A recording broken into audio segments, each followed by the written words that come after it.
Hey, it is Thursday again. I hope you feel blessed and refreshed. And today I am here for part two of a stress series. So, this is a three-part series.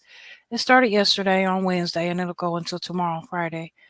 And I've had a lot of things going on in my life personally that stress has tried to just come in and take me out, right?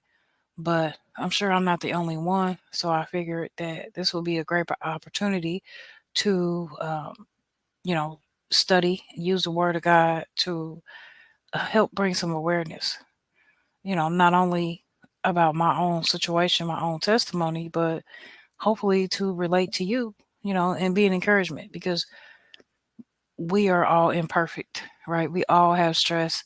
And I also said it yesterday on video one that stress is like a multi-million dollar business. I mean, when you think about the fact that stress can be like a disease, and in order to cure this disease, there's medicine needed, there's counselors needed.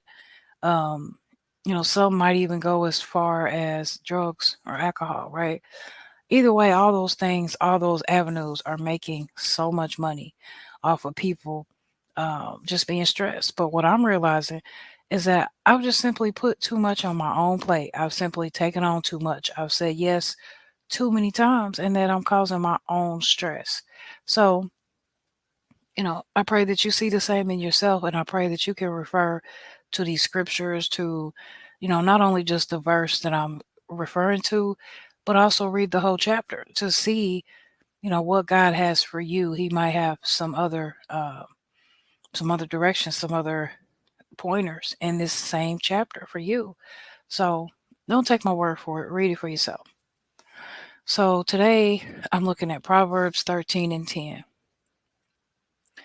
and it reads, "Pride leads to conflict. Those who take advice are wise." And this word is already blessed by God. Super easy.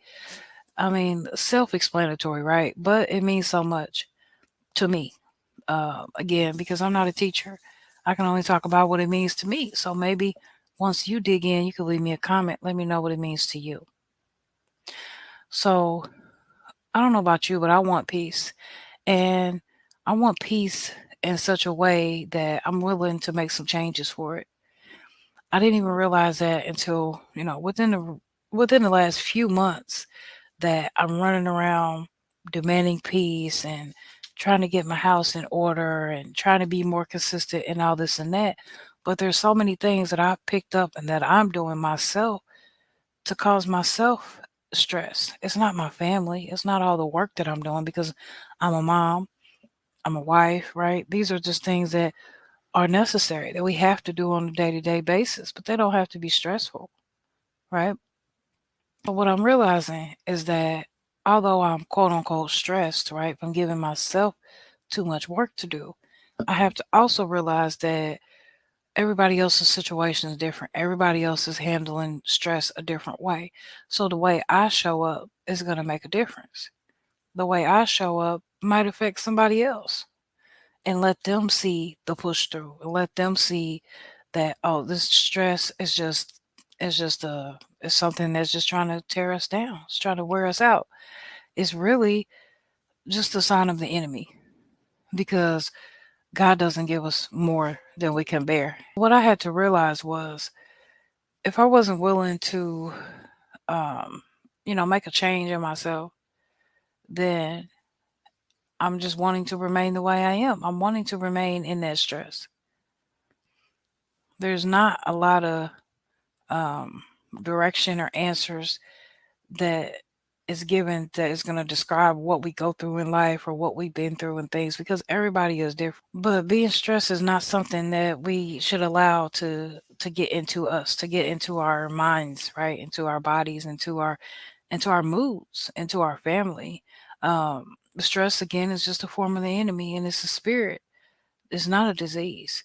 Because a lot of times we can prevent stress by doing a lot of different things. Um, just because you're stressed doesn't mean that things around you are going to change. I can learn, or try to learn how to not let it bother me, but it doesn't mean that, the next person is not going to manage stress the way they manage stress and maybe running all over the place like a chicken with their head cut off. I could think about if I think about a certain situation, a really stressful situation in my life. It happened so many times. My oldest, I had this table.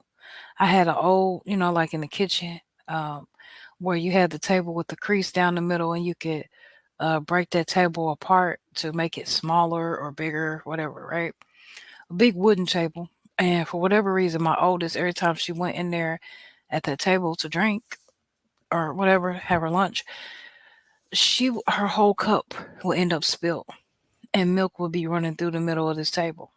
So immediately, all I could do was just yell, "How are you? Well, you wasted your milk," and I'm just screaming, right?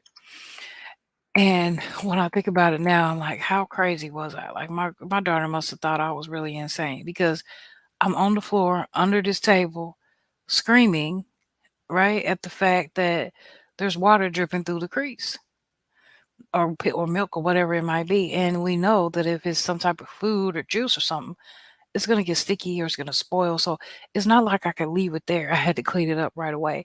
And I think that that's what really made me mad more than anything was the fact that we were just having a simple lunch or dinner, and this one simple little accident caused this huge mess that only I had to clean up. So, uh, that's just making me think about the fact that I had no choice but to pull that table apart and scrape it because if I didn't, I would have had all type of, you know, dirt or sourness or bugs or whatever coming from the table, right? But I got so mad and I didn't even think about the fact that, oh man, she must really feel sorry that she even wasted the milk, okay? So the whole point of the story is I'm yelling and screaming and stressing about something that I'm gonna have to clean up anyway. I'm not gonna leave it there, right?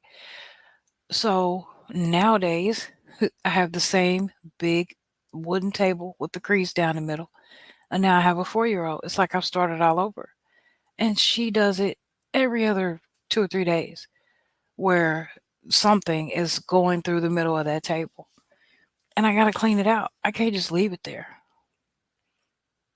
So now, when it happens, now that I know how to manage stress a little better, now that I know that my kids are not doing things purposely to stress me out, I just simply have too much stuff on my table, not on my table, but on my plate, and I'm just adding to my own stress of being a mom. Being a mom, cleaning up messes for your toddler because that's what we do. It's expected. You know, over the years, God has worked on me in such a way. He's touched my heart in such a way that, no matter how much I fuss about this mess that I gotta clean up, I'm still gonna go clean it up. I realize that I just gotta go with the flow. That if something is happening and I can't control it because the juice is gonna spill through the table if it's already spilled, I can't get mad about it. I just gotta clean it up. But if something is happening and I couldn't do anything about it, then why am I stressing about it? Right? I just need to get out there and do what needs to be done. So if I fast forward to now where I actually wake up before the house or before the sun, before the birds, in order to get my time in with God because that's when it's quiet. Early morning coffee or study or my live or my prayer or my singing, whatever it might be. Now that I know that I have to incorporate that into my day, it makes my day so much better. I have little to no stress every single day. And every day also, I feel my flesh rising because I'm human. That the enemy is coming to kill, steal, and destroy. And he's going to start with my mind, and he's going to come in my mind because my mind is idle, right? I'm stressed, so I'm not doing my work. I'm being lazy at this point. I'm procrastinating, being in my feelings. I don't want to pray. I don't want to, do what I know I need to do. So here comes the enemy. And that's where he likes to sit. That's where he likes to dwell, in atmospheres like that, where, oh, I got too much on my plate, or, oh, I'm worthless, or, oh, I don't feel good today, or, oh, I wish people would call me, or, I just got too much on my plate. I don't want to go to work. Oh, I don't want to take care of these kids. I don't want to cook. I don't want to wash the dishes. Why me, right? All these things. A mind like that is where the devil wants to play. It's his playground. So how about we encourage each other and encourage others to eliminate some of the stress? It's okay to say no sometimes. It's okay to give yourself some grace, give yourself some time. And I'm learning a big thing as well, that when people come ask me to do something or for something or to be a favor or whatever, I have to literally say, I need to think about it, or I'm not sure. Because if I don't, then I've added more stuff to my plate that I really can't handle. I pray that you be encouraged. And if you stick with God and you stick with His word, then He's going to show you the rest. And it's just going to be a little bit at a time. It's peeling back by the layers, but it will be worth it in the end. So I love you, and I hope you have a good rest of your night. See you soon. Stay blessed.